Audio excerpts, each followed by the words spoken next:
증여세, 상속세, 부동산세, 양도세, 세상 세금 너무 많아. 안수남의 세세.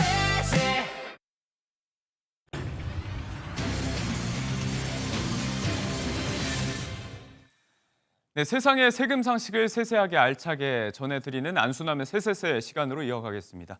자, 앞서 경제라이브에서도 등장을 했던 주제입니다. 저희가 앞서 전해드렸던 다주택자 양도세 중과 배제 이야기, 임대주택 이야기를 중심으로 오늘 해보도록 하겠습니다. 수요일의 남자 안수남 세무사님 모셨습니다. 어서 오세요. 네, 안녕하세요. 네. 저희가 지난 시간에 이제 관련 방송을 했지만 이후에도 보시고 나서도 이제 헷갈린다는 분들이 굉장히 많았습니다. 맞습니다. 네, 네. 워낙에 까다롭고 복잡한 얘기인데 네. 하나하나 또 배우는 자세로 오늘 네. 풀어헤쳐 보도록 하겠습니다. 자, 다주택자 중과 배제 관련해서 이제 헷갈리는 부분 중에 하나가 임대주택 요건에 관한 얘기인데 네, 의무 임대기간 부분은 좀 헷갈려하는 분들이 많이 계십니다. 맞습니다. 네, 주택 임대 사업자가 임대 등록 시기에 따라서 네. 의무 임대 기간이 좀 다르고요. 또 세제 혜택에 따라서 또 요건들이 다 다이가 있습니다. 예. 그래서 소득세법상 임대 요건이 있고 어. 또 조세특례 제한법상 또 요건이 있어가지고 예. 그것이 혼용돼가지고 일반인들이 또 혼란이 더 많은 것 같습니다. 세법상으로 네, 달라지는 그렇습니다. 부분도 네, 있고 네. 임대사업자 등록 시점에 따라서 이제 의무 임대 기간을 다르게 적용을 받는다는 건데 네. 이게 계속해서 개정된 법의 배경이 좀 있을 것 같아요. 그렇으니까 최초로 우리가 시행될 때가 2004년도 1월 1일부터 이것이 예. 시행됐거든요. 다주택자 예, 중과세 그때는 이제 규정이. 법령도 임대주택법이었어요. 예. 그때는 의무 기간이 5년이었고 그래서 세법하고 그때 임대주택법 동일하게 맞춰져 있었어요. 예. 근데 그것이 민간 임대주택 특별법으로 바뀌면서 그게 단기 2015년이었고 13년이 바뀌거든요. 13년인가요? 예, 단기 4년 그다음에 저기 중공공에서 8년짜리로 바뀌거든요. 바뀌었는데 우리 세법은 예. 그대로 5년짜리가 시행됐던 거죠. 그러다가 2018년 4월 1일부터 8년짜리가 도입돼요. 그러니까 이제 그때 5년 8년이 돼 있었고 예. 민특법은 4년 8년으로 돼 있었고 그리고 의무 임대기간이 서로 다르게 규정을 하고 있었어요. 네, 세법에서 예. 좀 다르게 보고 그래서 있었다. 4년을 채우고도 세법의 혜택을 받으려면 1년을 더 해야 되는 그 예. 상태였죠. 네, 그렇게 진행을 했었습니다. 네, 소득세법도 나중에는 이제 의무 임대 기간이 바뀌었죠. 맞습니다. 네. 네, 또 바뀝니다. 예. 결국 이제 세제 정책의 변화에 따라서 이제 잠재적인 중과 대상자, 이 납세자들이 촉각을 곤두세우게 되는 부분이라는 건데, 네. 자, 5월 9일 다주택자 중과 유예 종료가 이제 거의 뭐 확실시되고 있습니다. 맞습니다. 여기에 대해서 지금 대통령은 이 등록임대주택에 대한 세제 혜택도 좀 손봐야 된다라는 네. 취지로 얘기를 하고 있는데, 네. 이게 또 하나의 변수가 될 수 있을 것 같아요. 요게 이제 지금 알고 계신 거는 대통령께서 알고 계신 거는 자동 말소가 되면 예. 의무 기한 충족하고 자동 말소가 되면은 양도 기한에 상관없이 무조건 다주택자 중과세를 예. 배제하도록 돼 있거든요. 그러면 이건 등록하고 미등록하는 주택하고 너무 차이가 있지 않느냐. 예. 이것도 예를 들어서 등록 의무 기간이 끝나고 3년이나 5년 정도 양도 기한을 정해 줬어야지 예. 이걸 계속 주면 어떡하느냐 하는 것 그것 때문에 지금 말씀을 하고 계신 것 같아요. 네. 그래서 그런 차별은 있지만은 또 사실은 이게 최초로 도입됐을 때만 해도 예. 의무 임대 호수가 있었어요. 호수. 그때는 5채였습니다. 예. 5채를 갖고 5년 동안 하면서 5% 준수를 해야 되고 의무 기한을 지켰어야 되기 요건이 때문에 더 까다로웠기 때문에. 까다로웠었습니다. 그래서 이 세제 혜택을 조금 그때는 과하게 줬거든요. 예. 그렇게 줘도 임대 등록자가 없었어요. 그러다 보니까 조금 더 주고 조금 더 주고 예. 해서 정부에서 그런 제도들이 도입된 건데 네. 그러면서 이제 지금 의무 기간이 다 충족되기도 전에 8년짜리를 아파트 같은 거 자동 말소를 시켜버렸지 않습니까? 예.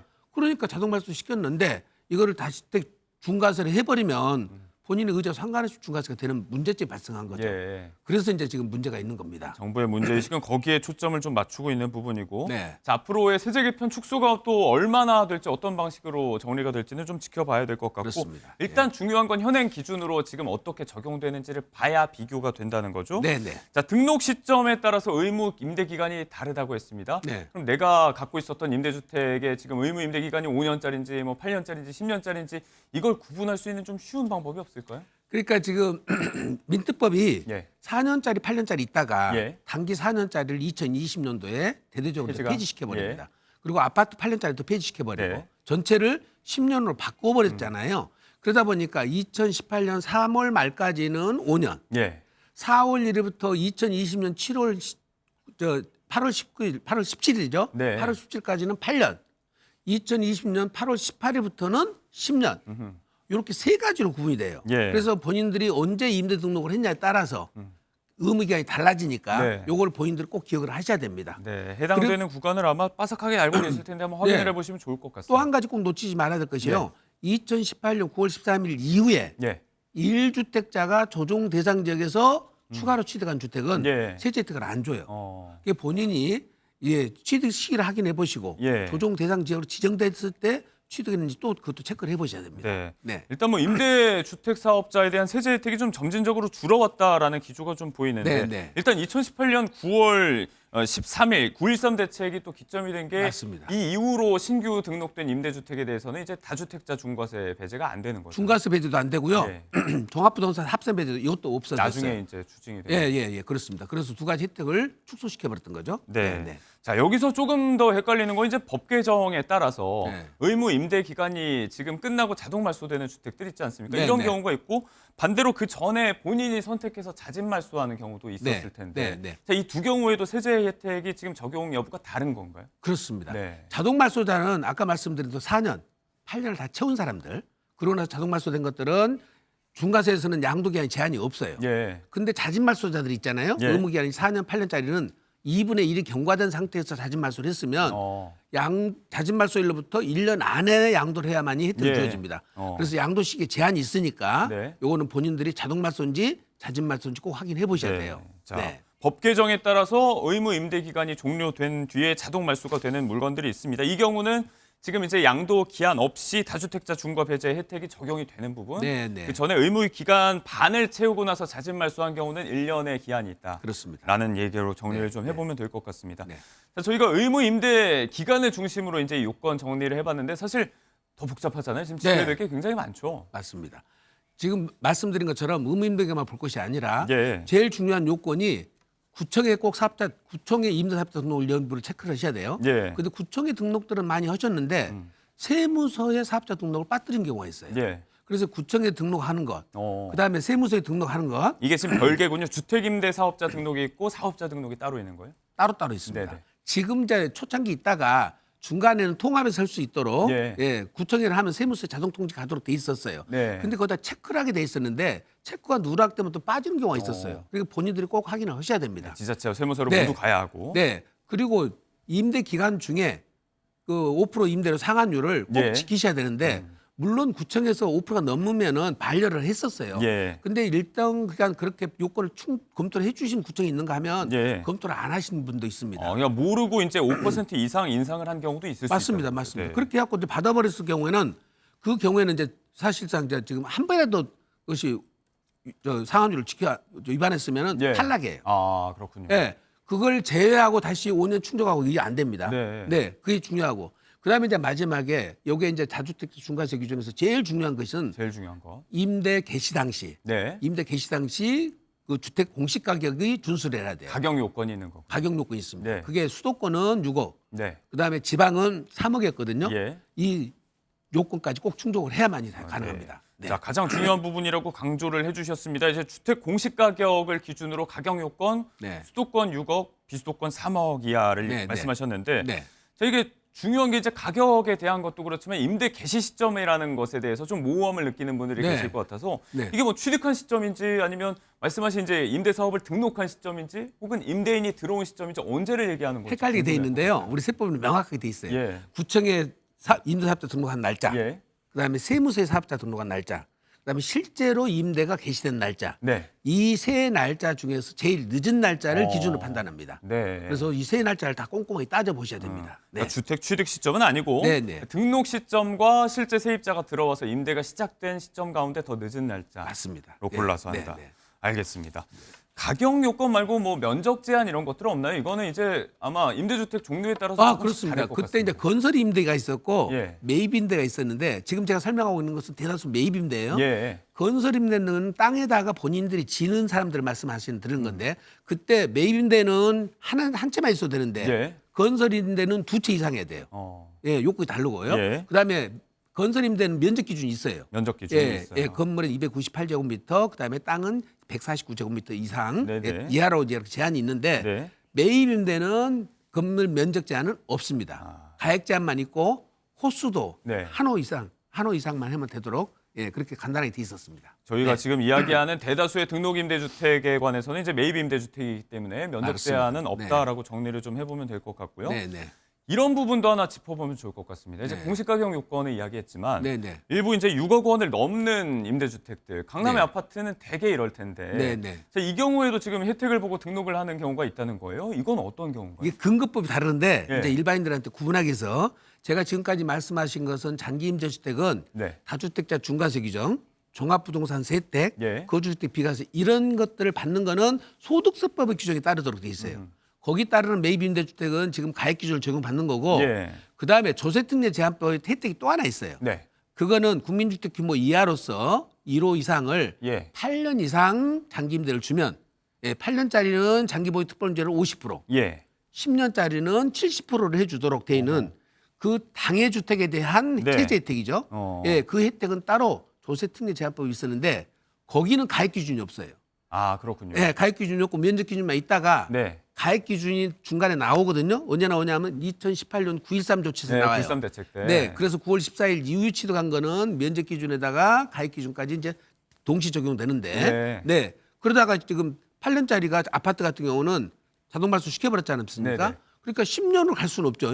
그렇죠. 8년에서 끝나버려요. 자동 말소가 자동 되는 말소 돼서 그래서 10년까지 못 가고 50%서 끝나기 때문에 네. 그 경우에 이제 이혼 소송을 낸 경우가 있었어요. 나는 10년까지 가려고 했는데 네. 정부에서 막아갖고 못 해줬는데 그건 이혼 아니냐. 예. 그런데 헌법재판소에서 그거는 이혼이 아니다. 받아들이지 않았다. 네, 받아들이지 않았습니다. 네. 이게 과거에 준공공 임대주택이라고 불렸던 지금은 이제 장기 일반 임대주택에 요거 해당하는 받겠습니다. 부분이. 네, 맞습니다. 예. 이게 공시가격 6억을 그러니까 초과하더라도 장기보유 특별공제는 받는다는 거잖아요. 그렇습니다. 다주택 중과세가 적용되잖아요. 예. 그러면 세율은 20% 30% 중과세가 되는데 네. 이제 일반 주택이었으면은 장기보유 특별공제까지 못 받는데 네. 여기서 50% 받는다 그러면은 50%는 받으니까 예, 세부담이 굉장히 많이 줄어들죠. 네. 예, 굉장히 차이 납니다. 과세 구간은 이제 네. 다주택자 중과세 배제를 못 받는 그 구간에 해당하지만 장특공제는 받을 수가 있다. 네, 네. 만약에 그렇다면 이런 장기 일반 임대주택 가운데서 가격 요건 6억까지 맞추고 네. 다른 복잡한 요건들도 다 갖췄다면 지금 장특공제도 해서 다주택자 중과세 배제까지 다 다 수가 받는 거죠. 있겠어요? 다 받을 수 있습니다. 네. 맞습니다. 중과 폐지도 받을 수도 있고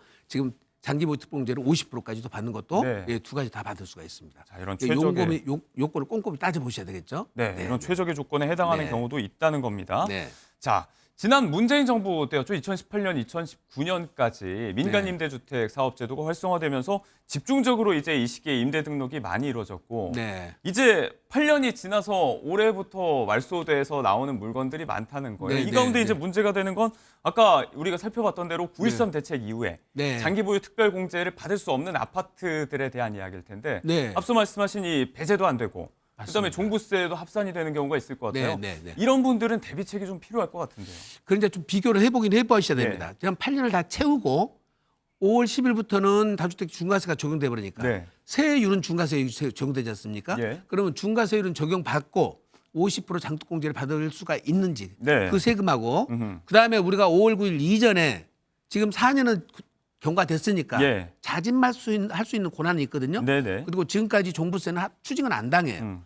그래서 2분의 1 경과한 이후에 우리가 세입자로부터 동의만 구하면 자진말소 예. 시킬 수는 있어요. 네. 자진말소 시켜가지고 5월 10일 이전에 우리가 매매를 할 수가 있겠죠. 네. 그러면 중과세율 적용 못 받지만은 일반 장기보유 특별공제 2%짜리는 받을 수가 있거든요. 네. 그래서 세액 비교를 두 가지를 해보셔서 예, 내가 지금 자동말소 시킬 건지, 예, 그다음에 자진말소로 갈 건지 이걸 좀 선택을 하셔야 될 것 같아요. 네. 임대 기간 등을 좀 따져 보셔야 될 것 같습니다. 그렇습니다. 이 부분도 좀 중요할 것 같아서 하나 짚어보자면 다가구 주택 있잖아요. 네, 네, 네. 이거를 지금 한 채 주택으로 볼 건지 여러 채로 볼 건지에 따라서 역시 네. 다주택자 중과세 배제 적용 여부도 네. 달라지잖아요. 비과세 규정을 적용할 때는 단독으로 가는 것이 무조건 유리해요. 그러니까 1세대 1주택 그렇습니다. 비과세 예. 때는 근데 이 다주택자 중과세 규정은 본인이 선택하게 돼 있는데 예. 왜 선택을 하면 왜 그러냐면은 여러 채로 인정은 되지만 지방 같은 경우는 가액 기준이 3억이잖아요. 예. 그럼 한 가구가 3억 이하면은 주택수 다 빠져버리죠.